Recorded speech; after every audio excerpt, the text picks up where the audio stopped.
I used to have a friend named William Polk, and I say used to because tragically he passed away a couple years ago. But William Polk was a man who was in the inner circle for John F. Kennedy during the Cuban Missile Crisis. And he talks about, and he's talked to me many times about the decision making that was going on and the role that Kennedy played in preventing a nuclear war, the maturity Kennedy had as a leader. Part of that maturity came from when Kennedy was first briefed on what was then called the Single Integrated Operation Plan, the PSYOP, the American War Plan. He went to the Pentagon and they briefed him. They said, this is, if we go to nuclear war, this is what we got. And basically, it was premised on the notion that America will be the largest surviving civilization, but in order to guarantee that, we have to kill everybody in the world. And he came out and said, that's insane. I'm not doing that. And he turned to his advisor, he said, and we call ourselves the human race.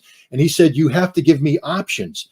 Every president since then, or up until George W. Bush, reacted the same way. When they first got that briefing on how America plans to go to war, which is to destroy the entire world so that when the 20 to 30% of America that survives will be the largest remaining civilization cluster in the world, guaranteeing American global dominance in a post-nuclear conflict, insanity. They all said the same thing, insane, give me options. I can't go to that. You can't make me do this. You have to give me options. And the Pentagon always gave them options that inevitably led to that. Since the end of the Soviet Union, the collapse of the Soviet Union, the Americans have downplayed their nuclear war plan. We detargeted our missiles. Nothing was on automatic anymore. We were heading in a path of, getting rid of nuclear weapons. And then George W. Bush came into post 9/11 environment and said, we will use our nuclear weapons to ensure that a 9/11 never happens again. And we reinserted nuclear war planning into our military doctrine. And today we have that same mindset, that same nuclear war strategy without the maturity of John F. Kennedy. We have people who look at the plan and say, well, that's just a plan. We're not really going to do that. And they say the Russians are bluffing.